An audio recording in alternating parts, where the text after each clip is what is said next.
Amritsar district court ने stenographer की recruitment निकाली है। सैलरी क्या रहेगी आप स्क्रीन पे देख ही रहे हैं, और एग्जामिनेशन फ़ी कोई नहीं है। और मेन बात देखने वाली ये है कि ये प्योरली ऑन एडहॉक बेसिस है। क्या इसमें एजुकेशन क्वालिफिकेशन आपको चाहिए, कब एग्ज़ाम होगा, वगैरह वगैरह सारी जो भी डिटेल है आपको इस वीडियो में देखने को मिलेगी, तो एंड तक बने रहिएगा। और हाँ, एक बात और कि ये ऑनलाइन कहीं भी नहीं मिलेगा, आपको ऑफलाइन ही भेजना है। क्या भेजना है, कहाँ भेजना है, सब बता देता हूँ। ये है इसका office of district and session जज अमृतसर का पब्लिक नोटिस, जिसमें वो बात कर रहा है कि नंबर ऑफ पोस्ट कितनी रहने वाली हैं, वो रहेंगी 12। लास्ट डेट क्या है, 17 जनवरी, यानी कि अभी मोटा मोटा 10 दिन 12 दिन आराम से पड़े हैं। और 5 बजे तक जो है इसका टाइम है, क्योंकि ऑनलाइन नहीं है, ऑफलाइन होता है। करना क्या है, application are invite from the eligible candidate along with 2 recent identical passport size photograph strictly on the prescribe proforma. Proforma कहाँ पे है वो मैं नीचे आपको दिखा दूंगा। स्टेनोग्राफर ग्रेड 3 है, ऑन एडहॉक बेसिस है, initially for a period of 6 month. बहुत सारे बच्चों के मन में ये क्वेश्चन आता है कि क्या सिर्फ हमारी जॉब की जो टेन्योर रहेगा वो 6 महीने का ही रहेगा, तो उसका आंसर है जी नहीं। आपके वो जो है हर 6 महीने के बाद ना आपको फिर से जो है एक नया ऑफिस लेटर निकाल के नेक्स्ट 6 महीने के लिए फिर से रीअपॉइंट कर दिया जाएगा। और ये रीअपॉइंटमेंट तब तक चलती जाएगी जब तक Punjab and Haryana high court के जो ऑफिशियली जो रिक्रूटमेंट निकलती है, यानी जिसको अपन शुद्ध भाषा में कहें कि पक्की भर्ती जब निकलती है। और पक्की भर्ती की ज्वाइनिंग के बाद भी अगर कई बार ऐसे रहता है कि जैसे ही पक्की भर्ती आई कच्चों को निकाल दिया, बट इसमें क्या है कि जितने नंबर ऑफ पोस्ट अगर पक्की भर्ती में भरने के बाद भी खाली रह जाती हैं, तो भी एडहॉक को जो है कंटिन्यू किया जाता है, एडहॉक को निकाला नहीं जाता है।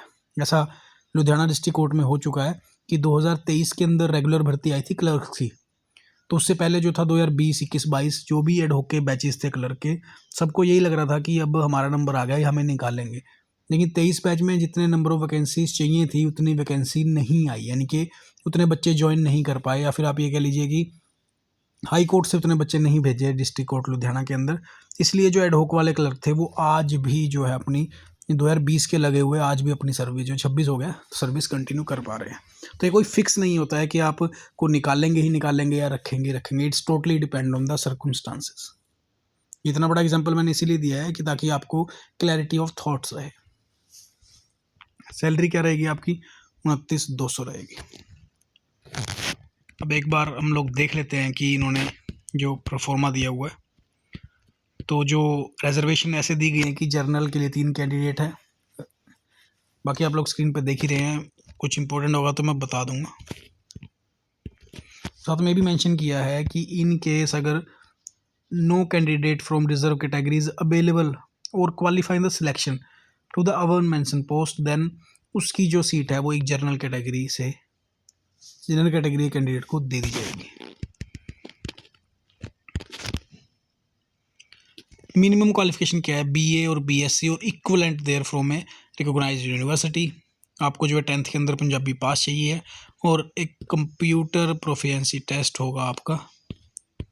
और एज क्या रहेगी आपकी, शुड बी बिटवीन 18 टू, यानी कि मैक्सिमम एज जो है वो 37 है। और रिलैक्सेशन जो होती हैं वो तो एज़ पर गवर्नमेंट नॉर्म्स है ही। अब इम्पोर्टेंट नोट में क्या बात कर रहा है कि ये हर एक रिक्रूटमेंट के अंदर लिखा ही होता है कि नंबर ऑफ पोस्ट इंक्रीज या डिक्रीज़ की जा सकती हैं। हालांकि कोर्ट एक ऐसा डिपार्टमेंट है जहाँ पे नंबर ऑफ वैकेंसी कभी भी डिक्रीज़ नहीं होती, क्योंकि काम वर्कलोड ज़्यादा है और डिपार्टमेंट के मुकाबले। तो जैसे ही जो एम्प्लॉयज़ हैं, जैसे कोई अदर अपॉर्चुनिटी मिलती है तो वो लोग छोड़ के नई अपॉर्चुनिटी की तरफ शिफ्ट हो जाते हैं। तो कोर्ट में तो हमेशा रिक्रूटमेंट का सिलसिला चलता ही रहेगा। अब बात करते हैं परफॉर्मा की। तो ये जो है वो परफॉर्मा रहा, आप लोग देख रहे हैं, ठीक है। क्या भरना है इसमें, कैसे भरना है, और भरने के बाद भेजना कहाँ पे है वो बता देता हूँ। जब सबसे मेन इंपॉर्टेंट चीज़ है, देखो इसके अंदर जो ये बोल्ड के अंदर लिखा हुआ है ना सारा, डिस्ट्रिक्ट एंड सेशन जज Amritsar district court complex Ajnala road Amritsar before 5 PM, यानी कि 17 तारीख लास्ट डेट है। उससे पहले 5 बजे से पहले जो भी लेटर पहुँच जाएंगे they will be consider. Exam का वेन्यू क्या रहेगा, शेड्यूल क्या रहेगा, ये जो है बाद में वेबसाइट पे अपलोड कर दिया जाएगा। 5 नंबर में बोला, 6 वो सिंपल है, कोई नई बात नहीं है। उसके बाद अब हम बात करते हैं इसके ऊपर जी। रीसेंट पासपोर्ट साइज़ फ़ोटोग्राफ लगानी है, नाम, father name, date of birth, category है तो आपको लगानी है nationality, permanent address, correspondence address, contact number, email, whether passed matriculation with Punjabi. अगर पंजाबी में येस है तो येस डालना है, इनके 10th में अगर आपकी पंजाबी पास है, ठीक है। एक्सपीरियंस सर्टिफिकेट अगर कोई है तो अटैच करना है। अब इसमें क्या है जी, मैट्रिक की डिटेल डालनी है, फिर +2 की डिटेल डालनी है, ग्रेजुएशन की डिटेल डालनी है। अगर आपको चाहते हैं कि पोस्ट ग्रेजुएशन की भी डालनी है आप डाल सकते हैं, और कोई भी अगर इससे अदर पोस्ट है जो आप डाल सकते हैं। अब जो मेन बात है, ये सब भरने के बाद जो हमें डॉक्यूमेंट अटैच करने हैं, पहला डेट ऑफ बर्थ का प्रूफ देना है, सेकंड 10th का ही सर्टिफिकेट देना है हमने जिसमें पंजाबी की भी मेंशन कर रखी हो, और जितने भी आप यहाँ पे एजुकेशनल सर्टिफिकेट मेंशन करना चाहते हैं कि मैंने ग्रेजुएशन किया, पोस्ट ग्रेजुएशन किया है, जो भी, उन सब की जो है डिग्री की फ़ोटोकॉपी आपको लगानी है। अगर आप कोई कैटेगरी के अंदर फॉर्म भरना चाहते हैं तो आपको अपनी कैटेगरी सर्टिफिकेट लगानी होगी, जिसमें भी आप, अगर आप एज रिलैक्सेशन ले रहे हैं तो वो, या फिर अदरवाइज़ जो भी आपकी कैटेगरी बनती है।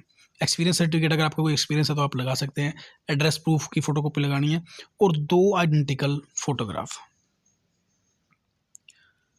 देखो, एक तो फ़ोटो जो है फॉर्म पे चिपकानी है, उसके अलावा 2 फ़ोटोग्राफ जो है और एप्लीकेशन के साथ डाल के इसको आप एक फिल करके एनवेलप के अंदर रख के, जो एड्रेस मैंने ऊपर आपको बताया था उस एड्रेस पे आप लोग भेज दीजिए। एड्रेस आपको ये रहा भाई, कहाँ गया, ये रहा, इस एड्रेस पे आप लोग भेज दीजिए। किसी तरह का कोई कन्फ्यूज़न है या समझ में नहीं आ रहा कि फॉर्म भरना चाहिए कि नहीं भरना चाहिए, कोई भी दिक्कत है कमेंट सेक्शन में लिखिए, मैं डेफिनेटली हर एक को जो है रिस्पॉन्ड करूँगा। तो ये अभी जो करंट वैकेंसी निकली हुई है, इसके अलावा आप लोग चैनल पर पहली बार आएँ तो जुड़ जाइएगा, काफ़ी कुछ नया आपको देखने को मिलता है, और सब्सक्राइब करके बेल आइकन दबा लेना ताकि सबसे पहले नोटिफिकेशन आपके पास आए। तो थैंक यू सो मच, जल्दी मिलेंगे, जय हिंद।